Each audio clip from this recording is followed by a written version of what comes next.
Good evening and welcome. You're watching Biz First Review 360. My name is Ravi Gamage. First, a look at tonight's headlines. UN High Commissioner for Human Rights Prince Zeid Ra'ad Al Hussein responds to conflicting signals from the government over human rights commitments. Sri Lanka bullish on becoming the logistics hub for Asia. Concerns rise over balance of payment crisis. Also coming up later on in the program, blue whales under threat of ship strikes and irresponsible tourism. And hotel investors are beat in investing in Sri Lanka. And now for the stories in detail. UN High Commissioner for Human Rights Prince Zeid Ra'ad Al Hussein responded to conflicting signals from the government over human rights commitments.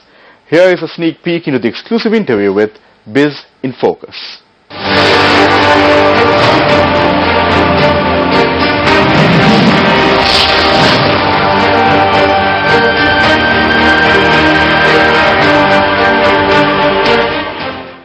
Good evening and welcome to the show. This evening my guest is the Prince of Jordan. He is now the High Commissioner of the United Nations Human Rights Commission in Geneva. Good evening and welcome to the show. Mr. High Commissioner, starting off, thank you. You met several high-ranking officials of the government as well as the opposition during your stay in Sri Lanka. What were the outcomes of these meetings? Well, it was my first visit to Sri Lanka and a very constructive visit, if I may say so. The meetings I had in the first couple of days focused very much on the views of victims groups, civil society, both in Colombo and in the northern and eastern provinces, but also too in Kandy. And I conveyed to the senior-most officials of the state my impressions, having listened to those in those provinces. We had an exchange of views on many of the central issues, which I'm sure you're going to ask me about, and I came away better informed about the government's intentions. President, in an interview to the BBC, Mr. High Commissioner said that international judges will not be included to investigate alleged war crimes in Sri Lanka. And then you had the Prime Minister saying that what was promised in Geneva will be delivered. Two schools of thought comes into play. Did you raise this issue up with the President and the Prime Minister when you met them? It was raised. It really didn't need to be, because I think they're aware of what the UN preference is. Ultimately, and we made clear to all our distinguished interlocutors, it is the victims who will decide whether enough is enough. And the victims from all communities, not one community or not one part of that community, it's all communities. And through this consultative process, which the government is and has declared its intention to pursue, we feel that the eventual position will emerge, that the government has stated its position, that it has no desire to bring in international participation, or that it would be open, is actually quite normal, in the sense that as you look at it in detailed form, you might arrive at a different conclusion. Ultimately, though, and I have to say this, please forgive me, that it is the sovereign decision of the Sri Lankan government to take this. It's not for the UN to impose any decision. We make recommendations that we feel are well merited, and it's up to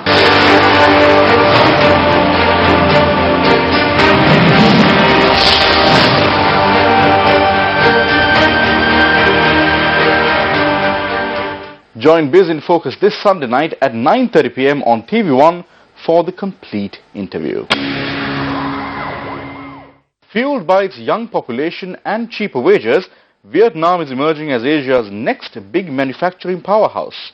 Deputy Minister of Foreign Affairs Harshad De Silva sees an opportunity for Sri Lanka's logistics industry. With its strategic location, young labor force and lower costs than China, Vietnam is the new kid on the block for manufacturing in Asia. In 2014, Vietnam beat Malaysia and Thailand to become ASEAN's biggest exporter to the US.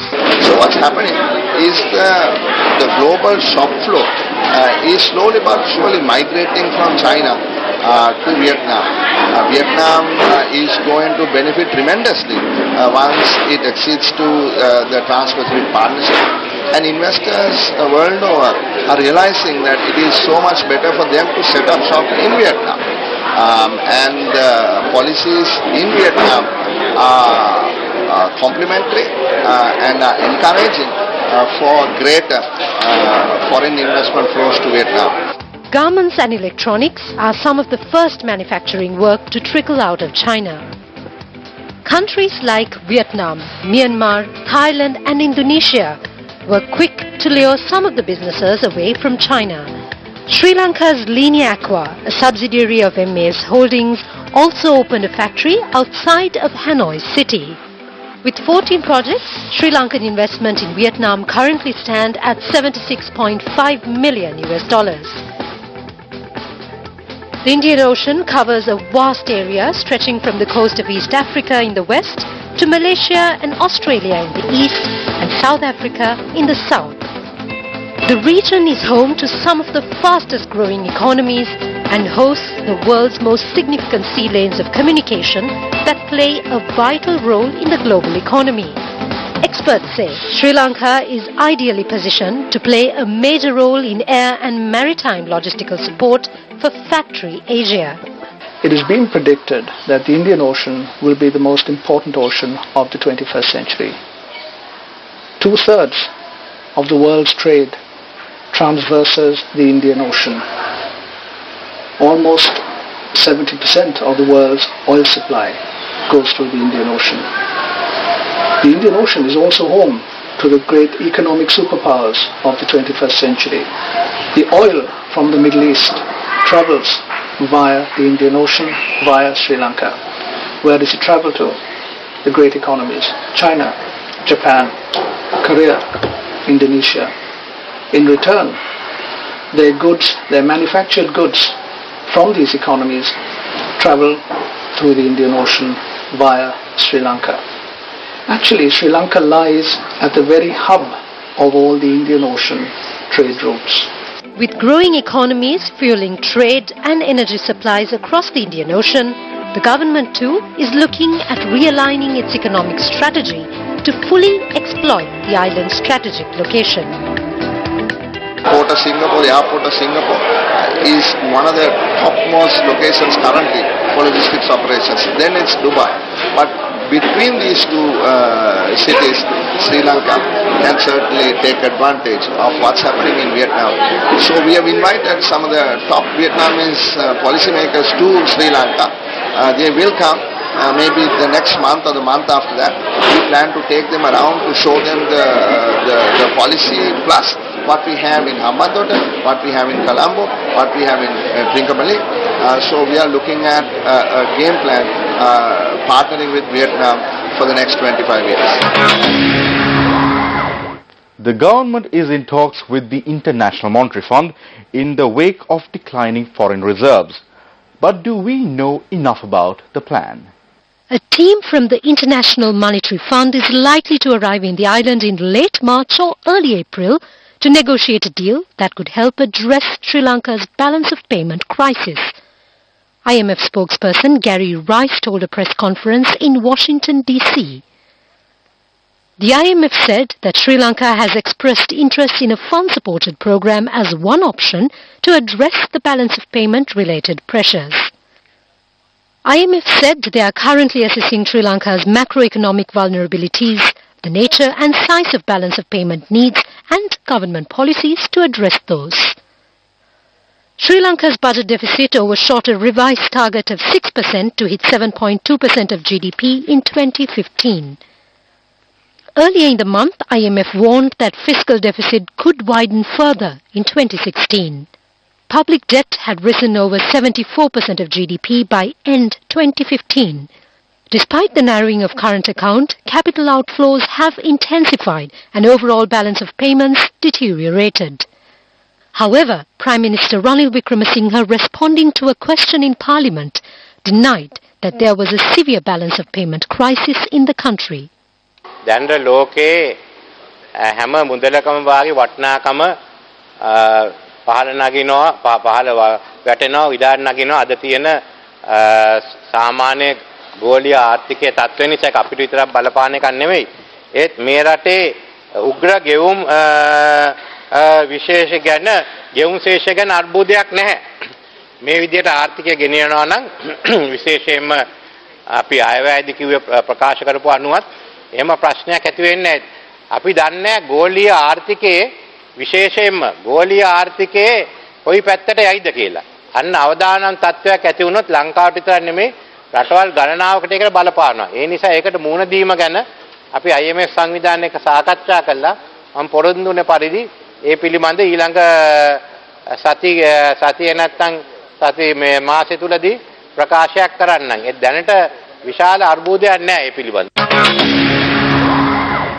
Will the whale watching industry become a victim of its own success? That story is coming up right after this break. Welcome back. You're watching Biz First Review 360. Whale and dolphin watching tours have become a top attraction among both locals and tourists alike. But the lack of regulation by authorities could threaten the sustainability of the industry. Sri Lanka is one of the easiest places to watch whales, possibly the largest animals to inhabit planet Earth. Growing up to 110 feet in length and weighing up to some 180 metric tons, it is believed that a blue whale's heart could be as big as a small car and its arteries wide enough for a child to crawl through. A high concentration of whales can be spotted off Tondro Head in the deep south of the island during January to April and off the eastern coast from May to August. Marine biologists say waters around Sri Lanka have become a sanctuary for these elusive yet gentle marine giants. I wanted to know what was drawing them because typically these large whales will do these long-range migrations between cold feeding areas and warm breeding and calving areas. But here we see them also feeding. So the reason I was going out there at that time was I was looking at where the whales are in relation to all the threats and then also trying to figure out how does the environment influence them to stick around. And now that we understand that the south coast of Sri Lanka is actually, it's relatively productive. So there is actually more food than we would expect in this region for this latitude. The high concentration of whales in Sri Lankan waters has created a lucrative industry for whale watching with the number of boats going out to sea increasing. Wildlife enthusiasts say unregulated traffic could damage the sustainability of the whale watching industry. We've introduced a great aspect of nature-based tourism to the country, which is actually put Sri Lanka in the limelight. Because all the other assets we had of leopards, elephants and birds are also found in our neighboring countries. So as much as it's great, we were not unique. The moment we put blue and sperm whales into the scene, Sri Lanka became a USP.